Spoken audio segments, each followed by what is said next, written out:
Beginning in 1902, the British archaeologist Stuart McAllister began excavating at Gezer. On the Acropolis of the site, McAllister noticed that there was a row of stones whose tops were protruding through the ground. And so he began excavating the area and unearthed 12 standing stones in a row. And next to them was another huge stone with a flat top and a basin carved into it. And as he was excavating this area, he realized that he was digging a Canaanite high place where the ancient inhabitants of the city had worshipped their gods. Now, what McAllister found next around these standing stones is deeply disturbing. However, it shouldn't be surprising because it was evidence for a Canaanite worship practice that is described in the Bible.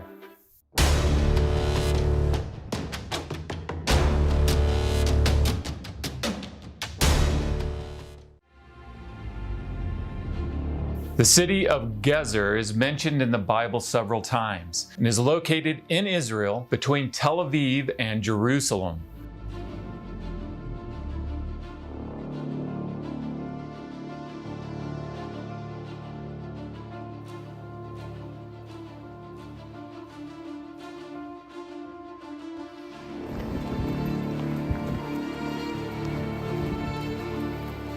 I just want you to look at how big these stones are. So in his excavation report, McAllister found a pit which he described as being filled with a great number of bones of human beings in a confused heap. And nearby was the skeleton of a young girl who had evidently been sawn asunder. She had been cut in half. And found along with this the skulls of two other girls who had been decapitated, and this could be determined because of the cut marks through the vertebrae. And then McAllister says that all around the feet of the columns, that is the standing stones, McAllister discovered the skeletons of young infants. They were deposited in large jars, and the skeletons showed marks of fire. He started finding all over the place here, around the base of these pillars, jars with burned human babies inside of them. Okay, and this is from his excavation report. You can see the skeletal remains of a burned baby inside of the jar. Buried ritually. Not just buried, but buried ritually. Now, how are they buried ritually? They're buried in a place of sacrifice, in a sacred place of worship. So in his excavation report, McAllister made a plan of the high place from the perspective of looking straight down on it. And then on this top plan, he marked with the letter J everywhere where he had found these infant jar burials. Look at all the J's, J, J, J, J. See all the J's? Jar burials with not just baby bones in them, burned baby bones in them. Okay, this is about a 6, 7-year-old girl that was cut in half. You can tell, by the way, when they're cut in half because you have a cut mark right through the vertebrae, right through the bones. Below this area, McAllister discovered a cave. And when his team cleared it, a flat stone was found at the center of the cave. Still lying upon it were the remains of the skeleton of a human infant. I know this is sobering. I know you're not having a good time, but you either want to know what's actually found in the ground or you don't. And it's important to know what's actually found in the ground. So essentially, for McAllister, it was like excavating a crime scene. What happened here? What was going on? And so he had the evidence, but he still needed to interpret it. And what McAllister used to interpret what he'd found in the ground was the Bible. Numbers 13:29 says that the Amorites live in the hill country of Canaan. Since Gezer was located in the hill country of Canaan, he interpreted it to be an Amorite city. So who were the Amorites? They were Canaanites. Why? Because they descended from the man Canaan. And the Amorites were the most powerful of the Canaanite tribes. McAllister used Exodus 23 that mentions the Amorites' sacred stones To identify the row of sacred stones he had unearthed at Gezer. The other large stone with a flat top he identified as an altar, and the purpose of its carved-out basin was for catching the blood of sacrifices. Based on these verses, McAllister knew the site he was excavating was a Canaanite high place where Amorites had worshipped their gods. The many idols found in the area provided evidence that this was a cultic site. Among the many idols that were found was a bronze serpent representing Moloch, the king of the Amorite gods. You remember reading about Moloch in the Bible? This is how he is represented, a snake. Who do you think the snake is that's getting the Canaanites to sacrifice their own children?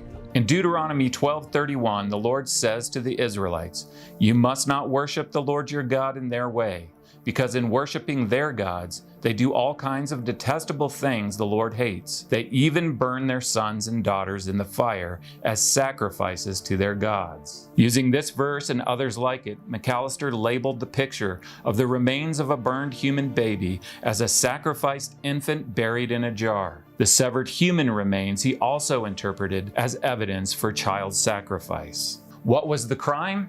Child sacrifice. What was the evidence? The remains of sacrificed children.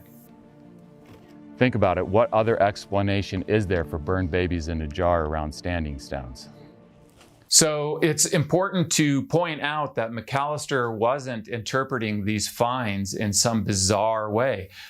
The other archaeologists that were digging in Canaanite cities were finding similar remains, and they were interpreting them in the same way.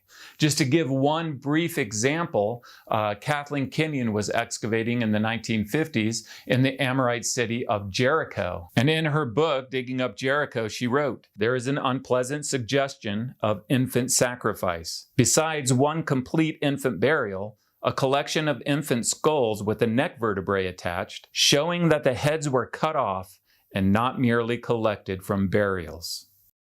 And so McAllister took the evidence of child sacrifice he had found and wrote it up in a chapter that he titled, "The Iniquity of the Amorites."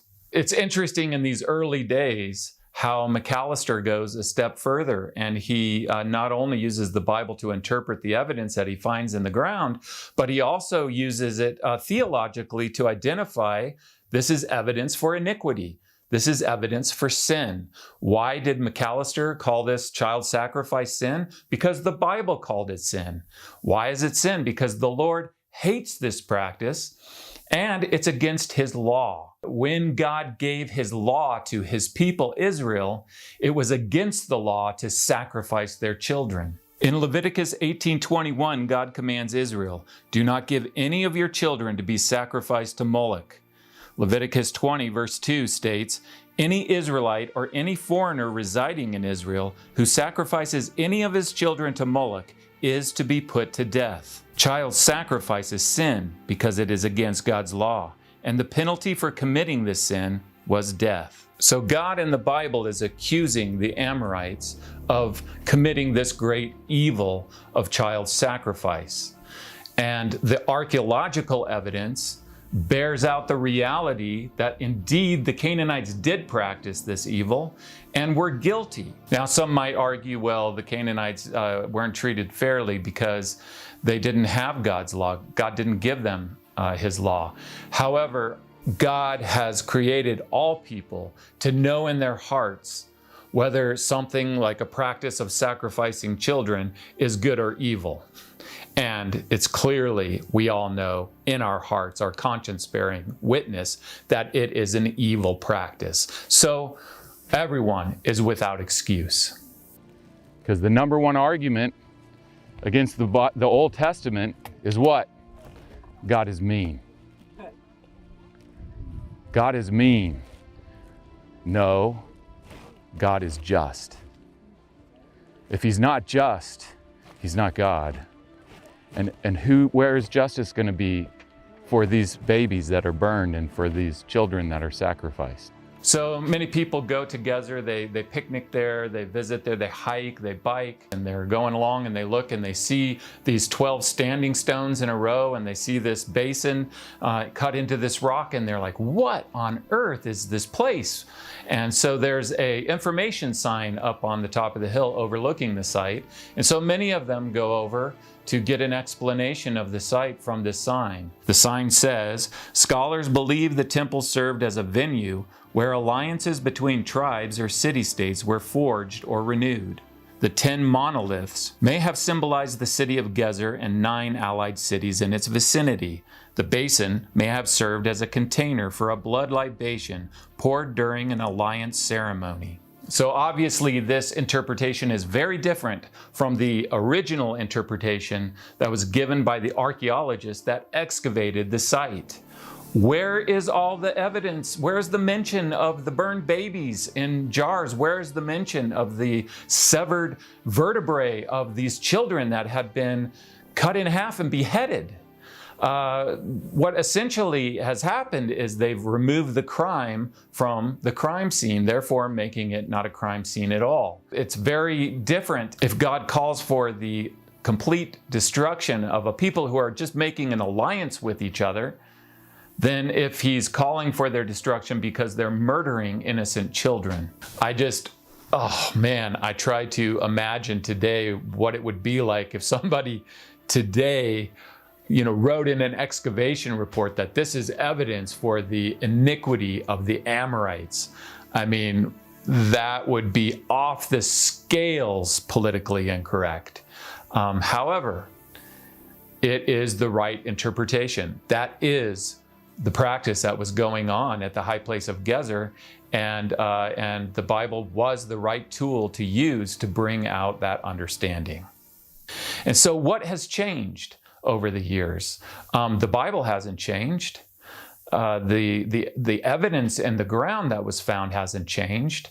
What has changed is scholarship's interpretation of this type of evidence. Because over time, as the field became more and more secular, then the secular agenda, which teaches that man by nature is basically good, couldn't have a bunch of Canaanites running around sacrificing children. And so the later interpretations were these alliances and were these other explanations of what this evidence actually was, which overturned the previous biblical interpretations that represented what actually had happened in these places. And so as I was taught in my archaeology classes over and over again, I was taught that there is no evidence at all that the Canaanites sacrificed their children. So it became over time politically incorrect to interpret your finds the way that McAllister's and others had interpreted them for many years previous to that. Look, they don't know that that's the place where past children were sacrificed. There's a little girl over there, like the little girl that was sawed in half and found in that context.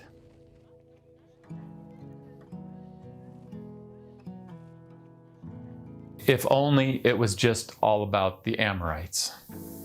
If it was just a problem with the Amorites, then it would be a simple solution.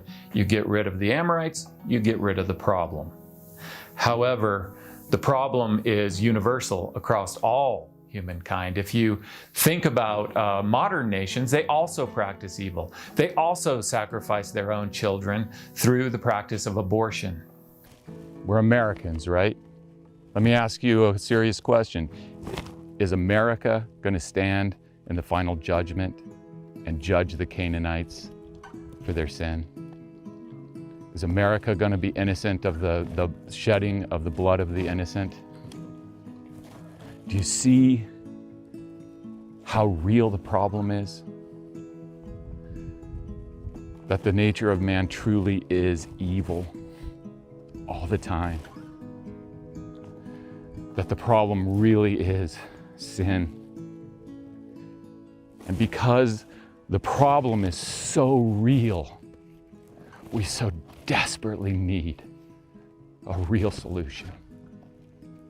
And the real solution, the only real solution to this nastiness and evil. It's where we were last night, where we finished the day, where God himself came down as a sacrifice, the Son of God, and gave himself so that we don't have to suffer the punishment which we deserve, so that we don't have to get the justice, but instead we can get what we don't deserve, which is mercy and grace. That's what the Bible is about. And we like to think of all the good stuff, right? But we can't forget the bad stuff and the reality of who we are as people. And this is a great place to think about it, about why Jesus had to do what he did. The problem ultimately is that we all, by nature, are Amorites, and therefore we are under the punishment of our sin. How do you escape that? Well, there is in the Bible this woman whose name is Rahab, and her account is found in the book of Joshua, but it's summarized in Hebrews 11:31, where it says, "By faith the prostitute Rahab, because she welcomed the spies, was not killed with those who were disobedient." Rahab was an Amorite. She was guilty of the sin. She was under the condemnation of the punishment, but she was saved from it by putting her faith in God, and we can do the same. To learn more about evidence supporting the Bible, you can order a copy of my book, Where God Came Down, the Archaeological Evidence. Just click the link in the description below this video. I recommend that you watch this other video that discusses the archaeological evidence for crucifixion and discusses what God did in order to extend us mercy while completely, perfectly maintaining justice. If you like this video, please hit the like button, and thanks for watching.